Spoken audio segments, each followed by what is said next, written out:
Welcome back to the LEC Spring Split. At the start of the year, we welcomed 4 organizations into the League of Legends European Championship. Origin and SK, who are returning to League of Legends, and Rogue and XL, who are making their first forays into the highest level of competitive league. I want to take a minute to celebrate XL and their first split in the LEC. Even before the split started, XL showed signs of a team that dedicates itself to the long-term future in the league. Acquiring a 10-man roster, a strong supporting staff, and top-notch training facilities, XL set themselves up for success in their inaugural split.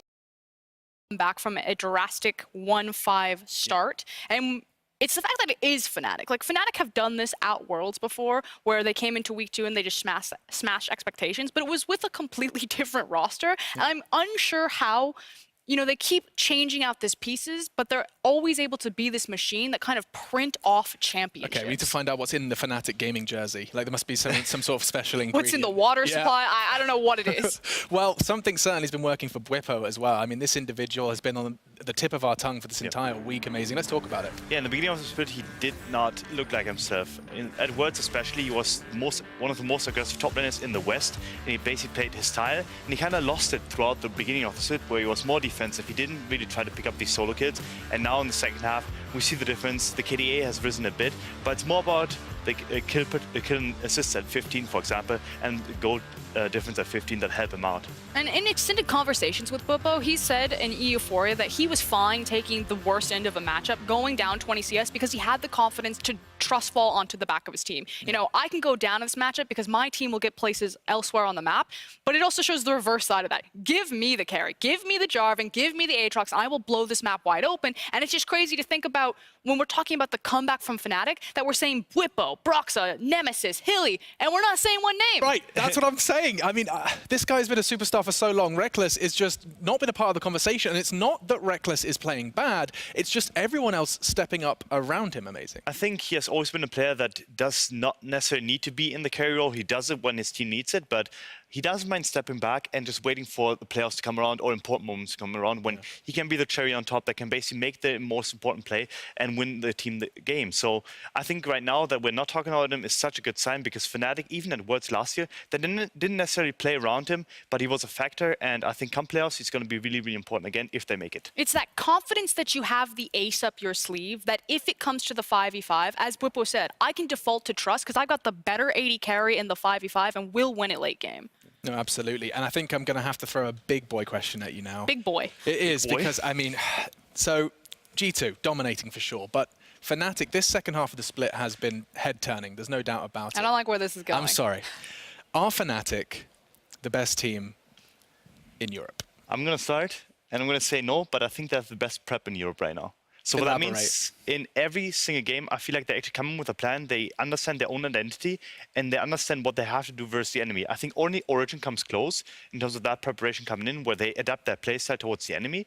Whereas I think G2 still, in my opinion, is mechanically at least the best team in Europe. It's that idea of kind of pound for pound talent. You still give the cut to G2, and as I go through each lane, it's very slim. Okay. And I think the biggest margin, of course, is going to be that mid lane, Caps versus Nemesis. But with the prep that Amazing is talking about, and we've seen some fumbled drafts from G2 recently, where they just feel like they prioritize the wrong thing.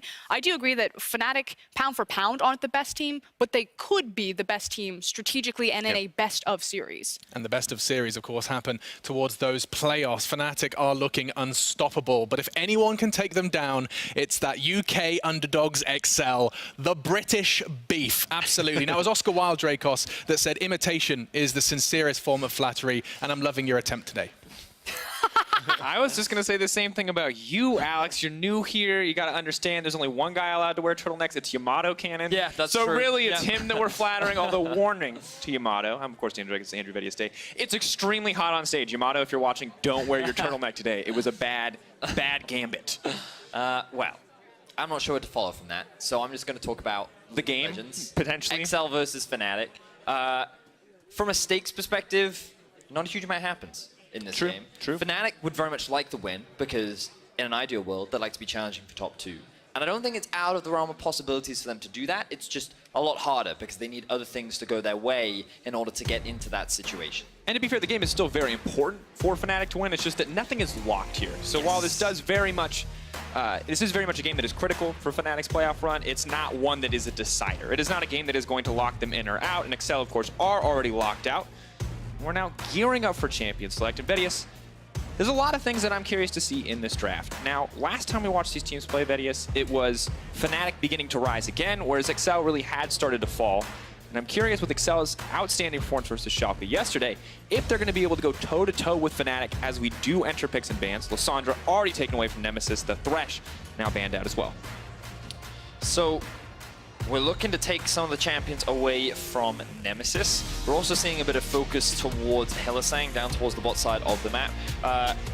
What I do find interesting is the amount of respect that we're seeing thrown towards Galio right now. It might just be that Hylissang is such a talented Galio player that they don't want him to have it, but I have noticed that more and more in Europe, he has risen in popularity after it was already a very big pick over in the LCK. I have heard of a few counter picks that we haven't even seen yet on stage that hopefully we'll see over the next few weeks. But for the time being, things look pretty standard across the bans. Yeah, not wanting to give it up, not wanting to make it too easy for Fnatic to find these nice setups and team fights, taking Lysandra and the Galio as well. Jarvan now taken off the board, of course, a very powerful flex pick in Europe. We've mostly seen it in the jungle this week, but of course historically has gone into the top lane, has proved to be a very strong contender in the era of Urgot and Sion falling from favor.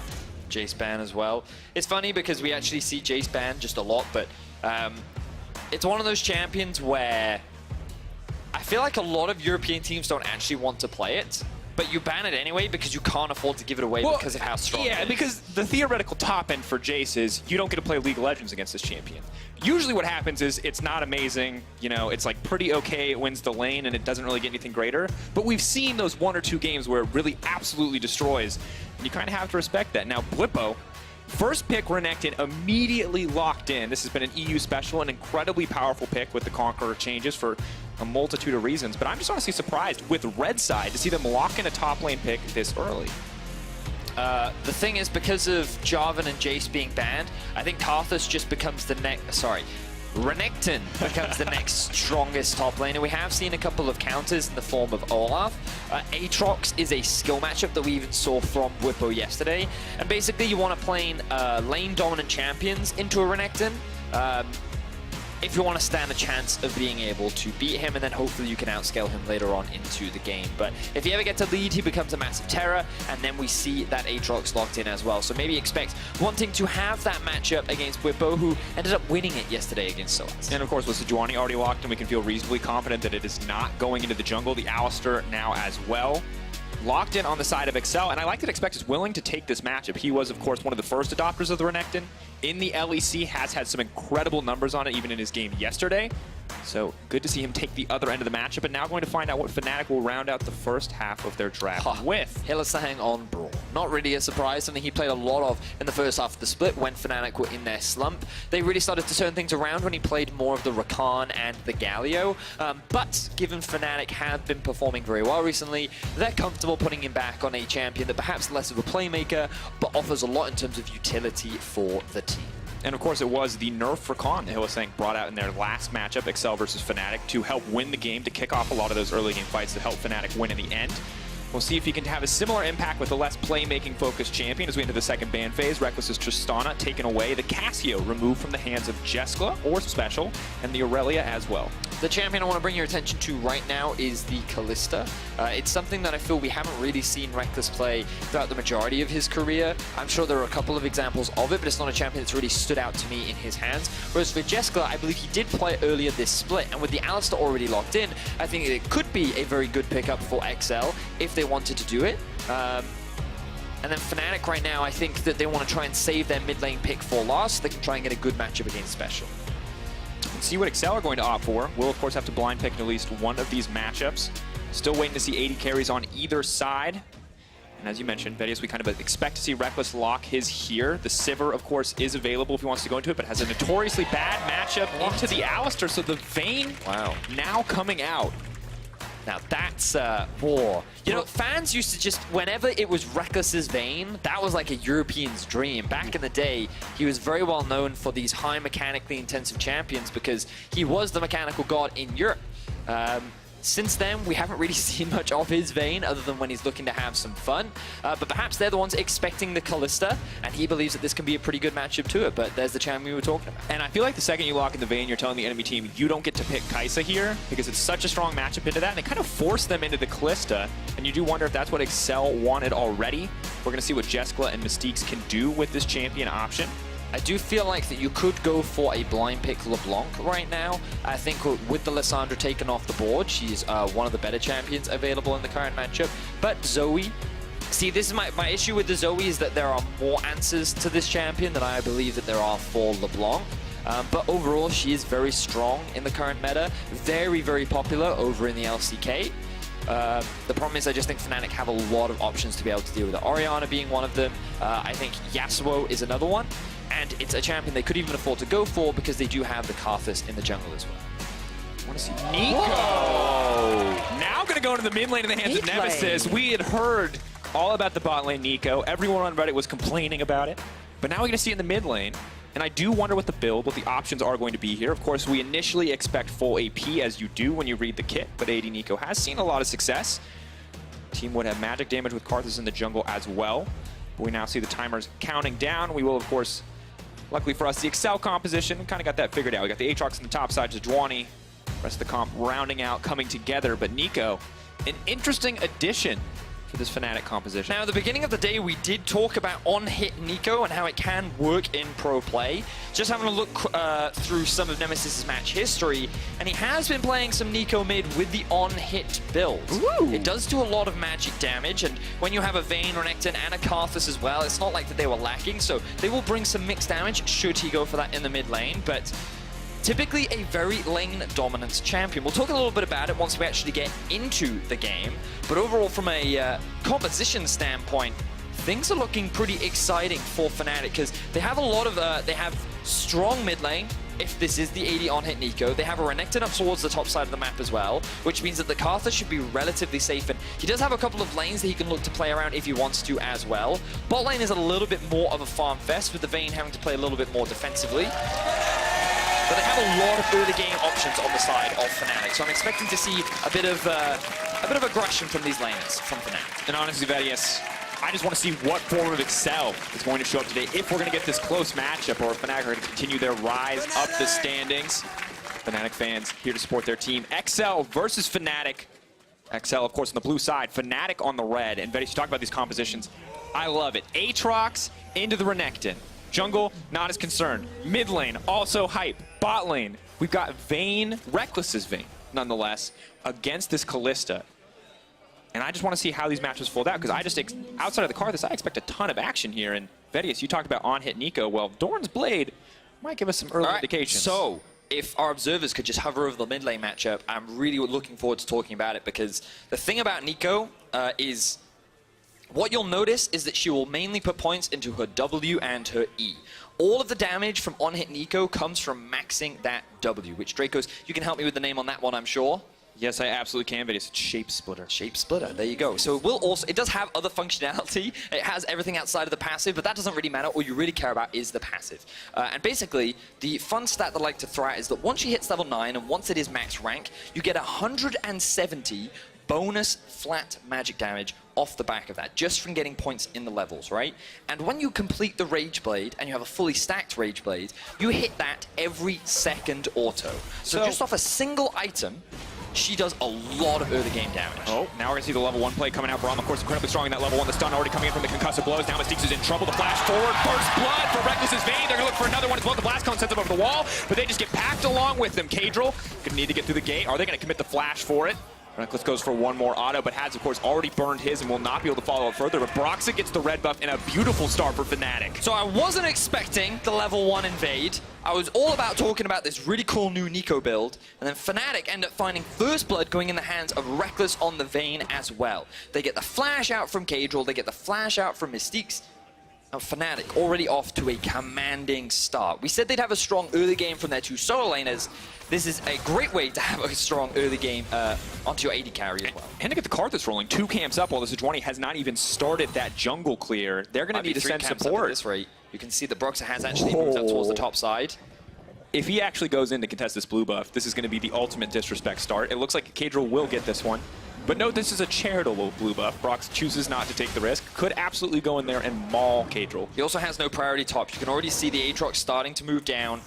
Therefore, the respect is being shown by Brox. Even though he has a level up, he knows that he will not be able to win that 1 versus 2. So just going to back away from that one. Just be happy with what he's got. So Kadril will secure his first buff of the game. And falling behind in this game right off the bat feels so bad for Excel, because Kalista is normally a champion we look at early to mid game to really dominate, losing out. And you're going up against 2 champions, Vedius, who are basically the same, although we'll hold that thought.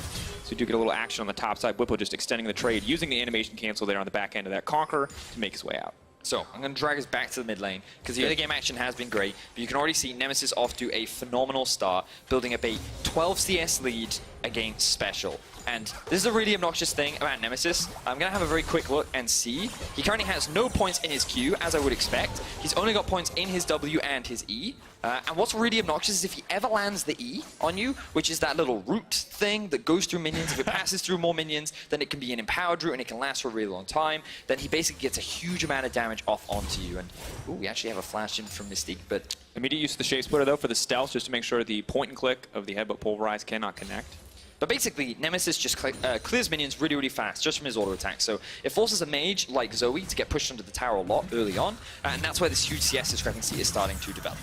We're taking a lot of damage here, though, just to walk under tower. Now they're going to fish for the dive, though, as Brox is here, but we're going to heal up as much as he can with the Cold of Meek. Oh! Goes down in the end! Caster minions, and the cannon, the ultimate homies, and Brox has to be careful. He's out of mana, expect. Doesn't have the cooldowns to chase here, is respecting the red buff. Rarely do we see a Karthus auto attack be the decider, but that absolutely was it. So, a couple of important things to notice here is that Whippo actually doesn't lose too much on this because the entire minion wave ends up falling to the tower. So while Expect will get that kill, Whippo is going to deny a lot of XP from Expect and just a lot of base gold. As the crowd being very animated today, it seems Aatrox. Aatrox? Dracos. That's the name. Yeah, whatever. Hey, I'll take it. Aatrox is a cool champion. We got it. So, Vedius, the thing that I want to touch on when we look at these two teams that I think just makes this comp feel so nightmarish to play against is we have basically Vayne in the bot lane and essentially AP Vayne in the mid lane. Like, they're both going to build this Rage Blade. They're both going to proc it every 2 hits, and they're just going to obliterate you. Nemesis is going to do magic damage. Reckless is going to do true damage. And it feels like Kalista, who we would normally say, ooh, sustained team fights, great for Kalista, lots of auto attacks, is looking down the worst situation possible, but now they're trying to change that. Bot lane coming through. Reckless now on the back end of a bad trade. Looks like he will get taken down here. The heal does come out. Jessica could just get stunned up here. The auto's coming in. Reckless is still alive. I cannot believe it. He is going to go down the end. Jessica on the edge of death. Hillisang gonna get that one. And that is the 2nd kill, courtesy of minions, to go down this game. So I love the fact that Fnatic committed to that 2 versus 2. The fact that Reckless had no flash meant that if he tried to run away, he wouldn't have been able to get anything off the back of it. So at the very least, he's able to trade 1 for 1, meaning that it doesn't end in disaster. But you've got to respect the early laning phase of a Kalista and an Alistar. That's what Jessica and Mystique's tried to leverage. They find themselves at least 1 kill. The Kalista gets it for herself. And that means that the disparity between the 2 AD carries should now be equalized. And of course, using that brief window of opportunity where Reckless still did not have the flash up and available from the level 1 to find that punish. So well played by the side of Excel. Good to see their bot laner at least keeping things even on the bottom side of the map. We're going to see where Kadril will put his attention in the minutes to come. For now, he is still getting out-cleared by a Karthus, kind of as expected, such as the nature of the champion. But hoping to find more impact from the Sejuani, especially as we get closer and closer to level 6. So I want to bring our attention to the minimap right now and just the differences in supports. Mystique's, he immediately goes towards the bot lane. He wants to be assisting his AD carry, whereas Hillisang does what he always does once he's level 4, roam immediately through mid. There's nothing that he can really do or offer to his AD carry at this point in time, so instead he just roams through the river. Maybe he can find some wards, maybe he can drop a ward for himself, whatever, but he realizes that there's more that he can do on the map outside of just running bot. Whippo in trouble though, World Ender now coming out. Whippo can look for an empowered heal or a stun, does use the Cold of Meek and gets level 6 just in time. Kadril has to respect this. Whippo can look to double dash through the creeps. Has the Conqueror stacked, will now fall off. Is just going to back off here, but expect burning a lot in that exchange. The level 6 coming in clutch to keep Whippo alive. Good stuff there from Expect though. You can see that after getting that early kill, he's not slowing down with the aggression. And the really important thing about the Aatrox versus Renekton matchup is that you don't want to be hit by the full combo from Expect. If you do, you're going to lose that trade. And normally Renekton has the mobility to be able to slice and dice away from it. But if he ever uses it, that's the opportunity the Expector will use to try and come out ahead in those 1v1s. But even after the death we talked a little bit about in terms of farm, Bwipo and Expect actually at very even points. So Bwipo not quite at the disadvantage that Soaz was yesterday in this matchup, even though he's a kill down. Yeah, the dominance coming in, not quite the same, but good to see Bwipo holding his own to a certain degree, but Expect still able to find an advantage here, and we'll see if he can continue to snowball. Bwipo, of course, a very strong point for Fnatic yesterday, no doubt the strongest point in the early game. How Fnatic play without this, constant source of pressure, and will be interesting to see. So now we're at a point where level 6s are starting to come through across the board. Rekkles has now hit it. Broxah coming very close. He will now secure it.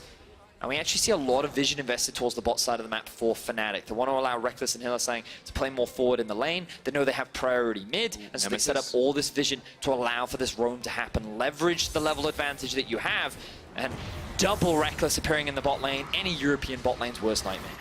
Now it's a Bwipo too. Of course, changing shapes left and right here. For Nemesis, debating on which one is the most threatening. Will return back to the mid lane. It's back to Rekkles. Backstep there.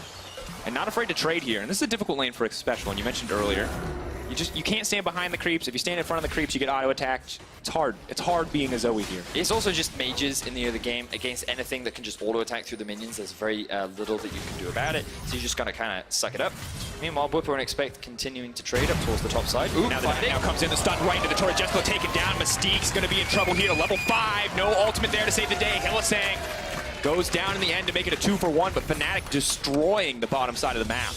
Hylissang doing what he often does, sacrificing his life for the betterment of his team. That allows Rekkles and Broxah to pick up their kills, and Fnatic continue to snowball this early game. 2.5k is the advantage now, but Kadril looking for something up top.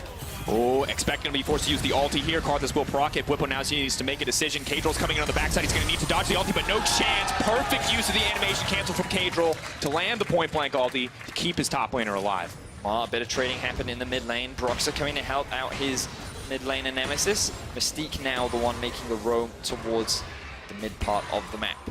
Will not be able to find anything off the back of that, but kills being traded across the board. And the fact that Bwipo goes down is still an advantage for Expect. He's now sitting at 2-0-0, which is very good for him. But the problem for XL is that this Vayne is just going to continue to get stronger and stronger now at a 25 CS advantage in favor of Rekkles. Yeah, and if we look at the top of the screen and you just put both your hands over these gold numbers, you see 4-4 and you're pretty excited. You take your hands away and you look at the gold and you go, oh, I see kills are even, but that is a 2k gold lead in the early game for Fnatic. You can see Nemesis just solo in his lane, not going anywhere else, has already built up a 300 gold lead for himself. Broxah obviously monstering in the jungle, and Rekkles, as you already mentioned, 1k advantage for himself. Some of that does get balanced out as Jessica will be able to grab what appears 2 plates here on the bottom side, but definitely not enough to recoup what is a massive early game deficit. Only 10 minutes in, seeing something this big. Pretty much, exclusively from farm and tower plating is an impressive sight. And a lot of it comes off the back of that level 1 play from Fnatic. Something we heard about this team very early on in the split was that their early game and their level 1s were not as good as they used to be. Now that they've refined that strategy, they seem a lot more confident, and they're able to find these early game leads, which is where a lot of their wins have been coming from over the last few weeks. And they set up Rekkles for success. He's doing a fantastic job. And now that Xpecial has a couple more levels under his belt, you can see this match is getting a little bit harder as Nemesis gets poked out of lane. Absolutely. Good, though, that they might be able to get a little more pressure down on the Nico. You can see the Blade of the Rune King going to be the first item coming in from Nemesis. Of course, really no AD scaling in the kit, but not concerned, as the W scales so well with attack speed, as you've already mentioned. Broxah now going to make his way to the bottom side. Top lane continues to be a point of action. We got to keep our eyes on Jessica. Mystique's looking for the stun. Hylissang perfectly tanking here off to the side. They've taken down the AD carry once again. No chance for rest from Jessica in this game. Surprising they can pull off so many dives so successfully. No support is coming out from the side of XL. Kadril is just trying to play towards the top side of the map because he has no pressure in the mid lane. It enables Fnatic to constantly get vision towards the bot side, and that means that Jessica and Mystique, they're just pretty much left to their own devices, and when that happens, Fnatic constantly capitalize. And it's doubly good for Fnatic in this game, although Mystique's now looks like he might get just taken down here. Yeah, Broxah gonna go the killing spree there, taking down the cow. Just absolute domination on the bottom side of the map continues to be the story. And when you look at XL's game yesterday, You know, Jessica was a huge strong point versus Schalke on that Casio. Him and Mystique looked incredible. You looked at that guy on Thresh, you were stunned this was his first game on a big stage. But today it's a very different story where Fnatic are willing to commit the resources to just shut these guys down. Well, we got to go back to the draft in order to talk more about that, Dracos, because remember the Thresh was the first ban that came out from Fnatic, showing that respect to Mystique. And then what have they done? They've split the mat up. They utilized the pressure they had mid to separate Mystique and Jessica from their jungler, and then they've just attacked it with the early lead that they got from that level 1 play. So Fnatic came in with a very clear early game plan, and they've been able to execute upon it very clean. And now we're going to see the Herald summon on the bottom side. Excel, knowing that there is nothing more for them on the bottom side of the map, just want to get out of this laning phase, want to use the Herald to break down this tower plating before it expires. We'll get a hefty chunk of gold put back to their pockets, but Fnatic have already read the play and are going to continue forward as Special. This is absolutely chunked out in the mid lane. Nemesis forced to retreat as Expect shows up, and he was the player I wanted to talk about next, but it seems like we won't have time as XL are continuing this push in the bot lane. Whippo doing what he can to hold on to this tower. If they commit for the dive, though, Hylissang is here, has his ultimate up and available in just a few seconds. Whippo taking down the Herald. The second tower will not fall in favor of XL as Reckless is getting solo gold. 2 tower plates already going over to him. 320 in his back pocket. Oh, a third one too. Vedius, this Vayne is getting so fed so quickly. Excel going to commit for the play. Hylissang now throwing down the ultimate, trying desperately to disengage. Whippo has so much health here. Conqueror has now been activated. The healing fully online. Expect here desperate to get something back. There's the card that's ultimate, and there is no hope left. Just deleting members, making it a 1-for-1 as Whippo finally falls. Considering XL's committed 4 members to get that dive, the fact that Fnatic find a 1-for-1, might even be 2-for-1 as Nemesis flashes in and finds another kill.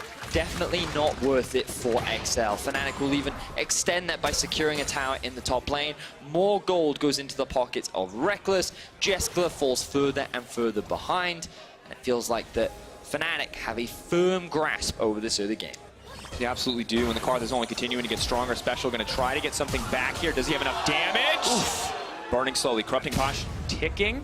Broxa, no camp there for him to smite, but he will make it out in the end. So close to death in that exchange. Broxa flashing away almost made it worse for himself because he increased the distance from him and the paddle staff from Special. Fortunately, it wasn't quite enough damage. With only the Ludens completed, Special couldn't quite find that kill. We'll at least get the flash out from Broxa, but I don't think it's going to hurt Fnatic too much. They have control pretty much over the entirety of the map. Ooh, Special using a stolen flash there. Try to get some damage down on the Whippo, but Whippo very comfortable just to keep pushing forward in this lane. A lot of healing for Renekton. And Vedius, when we used to talk about Karthus right at the start of the season, when no one was really sure what was going on and why this champion was in the jungle, we talked about level 11 and that terrifying point where Karthus has double magic pen items and level 2 of ultimate. Now, Broxa is level 9, but he does have a 10-stack Dark Seal and both magic penetration items. Ooh. So for me, if I'm Excel, I'm just going to assume I'm at 50% health for the rest of the game.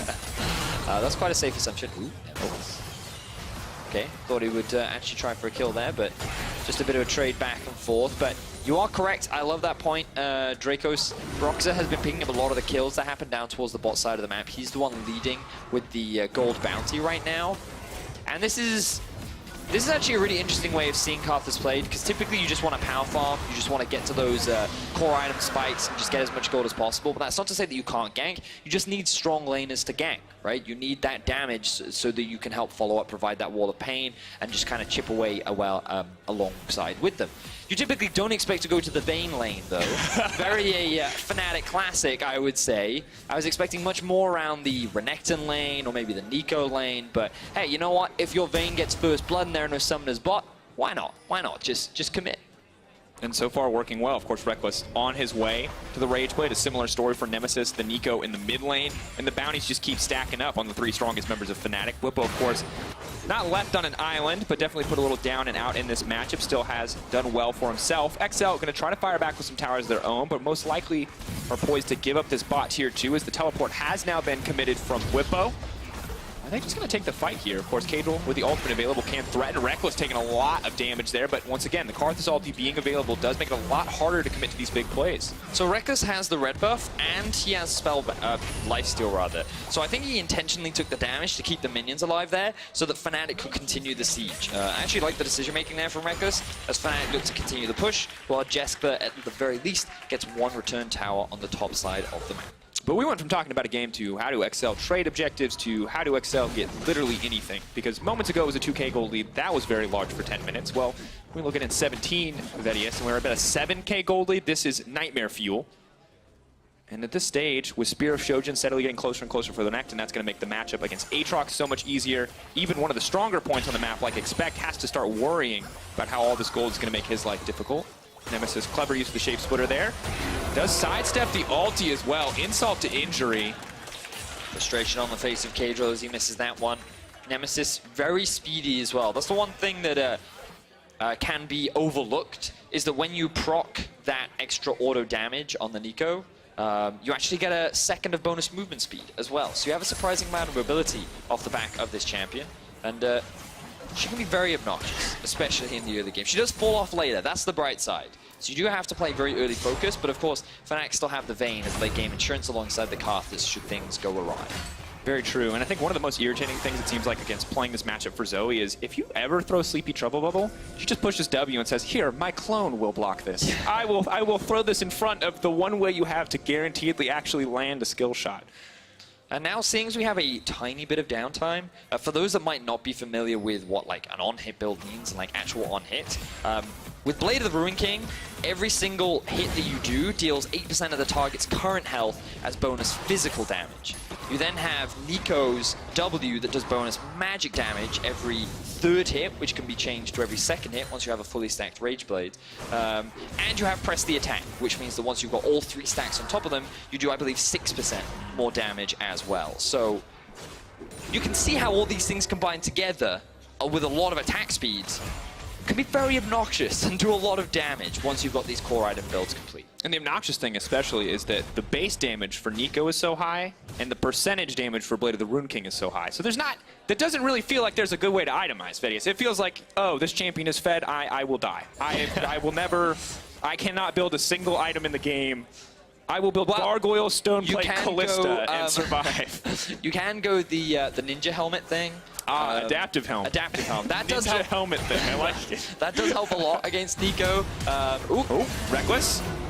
Looking for the big plays. Broxah desperate to steal the glory away, and he is going to do so. Alistra will quickly sneak into the corpse of Callista before running for his life. The last dying wish of Jesper. Nico.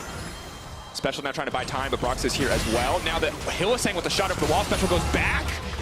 And they're just going to delete that Zoe. Nemesis almost finding a solo kill onto Special. If it weren't for the jungler, he might have gotten away with it. But fortunately, the rest of the Fnatic show up as well to assist. And this is really just clinical from Fnatic. They're slowly pushing their lead in. They could start a Baron now if they wanted to, but the big risk of that is that's the one big window back into the game for XL. They still have a very strong Aatrox. Expect still level 12, has the Black Cleaver completed, and is looking very comfortable right now. Absolutely is. Spear of Shojin, though, completed on the opposite side. And Vedius, we look at the standings, we have to remember kind of the stakes here. We talked about it. Nobody locks from this game, but Excel right now, we're expecting them to play spoiler. Wondering if they could play spoiler to Fnatic as well. But Fnatic showing this kind of dominance and potentially moving themselves up the standings, taking on the higher spot in the playoffs is going to be very, very important. Of course, you know, 4, 5, 6, not the biggest deal. But if they can somehow move into that third place spot in the games to come, that's a very big deal. Yeah, I mean, it's one of those situations as well where if you're a team in playoffs, I think the team that you want to avoid is probably Fnatic. Oh, absolutely. Given that they are the best performing team so far in the second half of the split. XL fans. Oh. I was trying to figure out what they were saying. I heard let's go. I heard XL. I'm sorry, guys. It's really hard to hear you through XL. Yes, I'm getting thumbs up. Yes, visual cues. Thank you, audience. They're not out yet, dear audience. No, Expect is the guy we're looking at. He's coming in from the flank. Hold him back. There's a lot of damage. Of course, the there's 2 Vaynes. I joked about it earlier, but now there's actually 2 Vaynes. You steal the auto attack animation. Yeah. And the base movement speeds. Yeah. Is that an improvement? I don't know. No, it doesn't make a difference. You just steal their attack You don't become the champion, right? Just you don't get No, like, no. I don't mean stats. I forgot that because attacking a champion breaks it, right? Auto attacking a champion. I think so. Yeah. I was gonna say, could you, if like you could choose like an Ari's auto attacking animation, hold that thought. We're gonna get the fight kicked off. Cable doing his best to disrupt, but he immediately gets deleted. Whippo buying as much time as he can, but so far it's the 1-for-1. Mystique's looking for the flank on the backside, but Reckless just tearing through that health bar. True damage. He doesn't care about that damage reduction. Expect next on the list. That's a triple for Reckless. Where's the Penta gonna go? Broxy says, I'm gonna try and take this one away from you. Is not gonna push any further.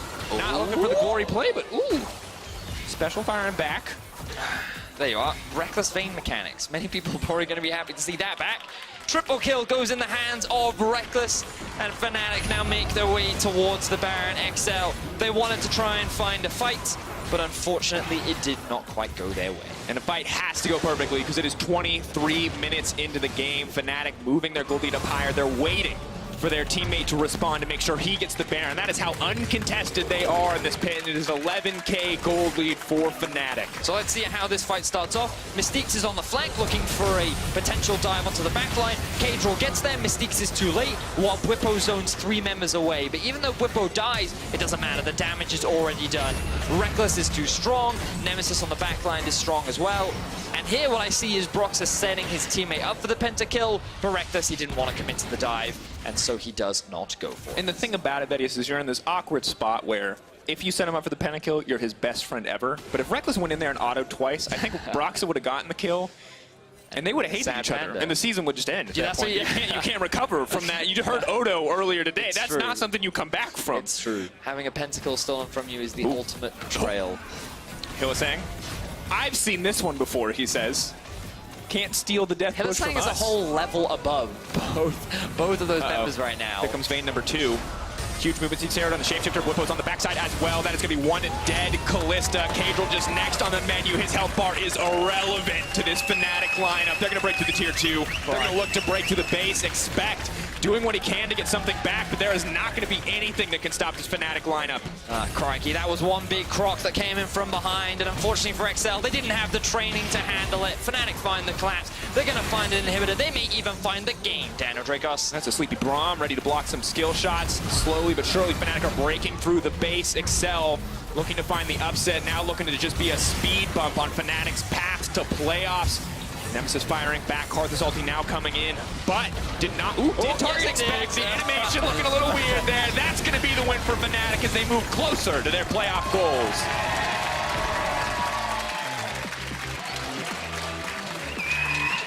Great level 1 from Fnatic. Really set the stage. The moment that Reckless got that first blood, both solo laners were abandoned, and Broxa just said, all right, I guess we'll camp this lane. It's kind of like pick a card, you know, where do you want to go? Once you get a first blood on the Vayne, it suddenly becomes an option. More ways to play, of course. Papa Youngbuck there in the back, often praised for his level 1s on the team. Now seeing some of those come to light.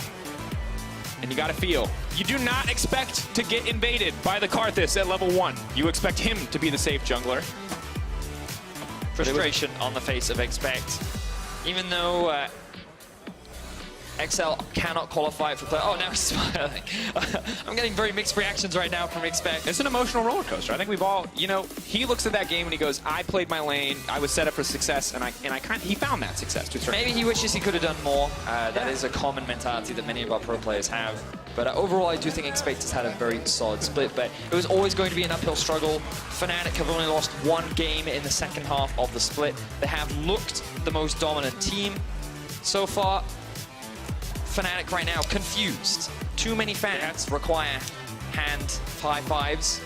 There's a debate. Can they walk in front of our camera? Can they not walk in front of our camera? Security man says no. Whippo said do it yes and anyway. snuck past.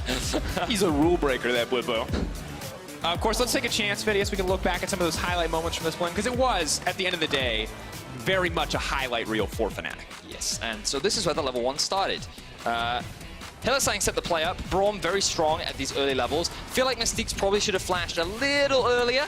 And now we get to see more of this action happening towards the bot side. The key thing to note is Reckless level 6, Brox at level 6, and just look at the vision on the minimap towards the bot side of the map. You can see it's entirely in control of Fnatic. They split the map, meaning that the jungler from XL was there. Rather than backing away, they think they can make this outplay, and they cannot pull it off. This next play is really cool, but I do want to point out that Hylissang did use the animation cancel E Ulti W on Braum. Something rarely used because it is highly impractical in a lot of cases, but there it was so sick.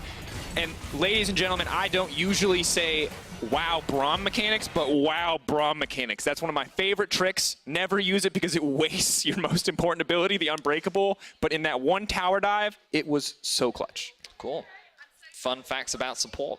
I had no idea that you could even anti-cancel on Braum. Would showed it to us last year. He actually pantomimed it on Euphoria, but we obviously didn't understand what this meant, so he had to make a Twitch video. Might still be on his Twitch account if you guys want to watch All right, it. fun fact. Today I learned. There you go. Hope you all learned a lot today. We got to see the mid lane Nico. Okay, we got to see the on-hit Nico. I was not expecting it to be in the mid lane. A lot of players have told me that you can flex it mainly between top and bot, but today Nemesis showcased that it can also go mid. Very lane dominant, very revolving around these two core items. And while Nico wasn't the star of the show, hopefully we'll get to see more of it over the next few weeks. I really liked it. It seemed like a good matchup into Zoe. I want to see what else it can do, what its limits are. And it gets stronger next patch as well. Oh, with the 3-second root? Max rank goes to the creeps, 3-second root. Ladies and gentlemen, it is Nightmare Morgana. Creeps will not save you. Yeah, they actually don't. It's, oh, God, terrifying. Got to shout out Broxer as well, 8-0-5 on the Karthus. And Reckless went 5-1 and 8. So when you're kind of looking at player of the game... And that's a good point. Infinity KDA versus a 13 KDA. And that's something you guys got to decide, because we do have Reckless, Nemesis, Broxer. They're all fighting to become Kia player of the game, and they need your vote. So be sure to head over to @LOEsports on Twitter. Quick reminder, the scoreline, 7-0-5 for Broxer, 1-0-6 for that Nico. From Nemesis... Oh, he was 8-0-5. 8-0-5. 8-0-5. And then oh, this is a 5-1 and replay. 8. That's my bad. Yeah. There we go. That makes a lot more sense. But the one death from our boy Reckless, One does death. that take it away? That's the question you need to ask You guys yourself. have to decide, because we can't do it for you. That's not our jobs. No, we can't. But to get more insight on Fnatic's win, here is Frankie with their top laner. Hello, hello, Breepo. You are very happy right now, and I don't blame you, to be honest. How does it feel to win yet again? I mean, honestly, I don't feel like I participated in the victory here, so it feels good to win, but I feel like I was more of a sore thumb this game than anything. What? But you've been having a great few games. I mean, your form is steadily improving week on week, Breepo. Yeah, and then it kind of... Oh, I like a little bit of honesty, but I'm sure you're going to watch that match back and you're not going to feel too bad about it. Yeah, I mean, I think I tried to kill him too many times. I feel like last few weeks I've been getting kills a lot, and I just let it happen, but this time I felt like forcing it a bit too much, so, you know, a few too many times where I was like, yeah, I probably shouldn't have tried that. Did you get a bit brave after taking Soas down so many times yesterday? Because that was a little bit cheeky, wasn't it, Breepo? I mean, I feel like it's just... Honestly, after reviewing the game, I don't even think that I played that well. In the sense of the earlier stages of the lane, I feel like I kind of misplayed. So honestly, I think if I didn't get that kill, I wouldn't have got away with such a good game. So, you know, maybe that made me a little more subconscious about this game today, especially considering he picked the same matchup I picked when I think it's actually a bad matchup for Aatrox. So it's like, I felt like he was cocky and I wanted to punish him for it, and it bit me in the ass. Well, a win's a win, as a lot of players I interview say. Now, I do want to ask about that Nico pick, because we've seen Nico frequently on the ban bench, and it's normally been focused at people trying to pick her for the bottom lane, right? But this time we saw her in mid, so what was the thinking there? Honestly, we just think it's a really solid champion right now. We think it can do a lot of stuff, and it's a bit similar to Corki in the sense where if you have Braum, you have a basic attacking mid laner, you can get pretty good team fights off with that. And it has a lot of undiscovered potential going on there. So we just felt like this was one of the matchups where it could shine. Partially thanks to the fact that, you know, you can scale relatively freely and you can dodge all the skill shots Zoe has with her shapeshift. So yeah, it's just something we just tried out in scrims and decided it's okay. So do you think Nemesis might pick her in the future? I'm sure. I mean, he played it today, right? So it makes sense that he has it in champion pool, he has it ready, but I think that's one of the strengths of our team. I think that at any point, anyone's willing to play a game that they have only played like a champion, even if they've only played 1 or 2 games. They just go on stage because they feel like it's the best pick in that situation, and they'll just do it.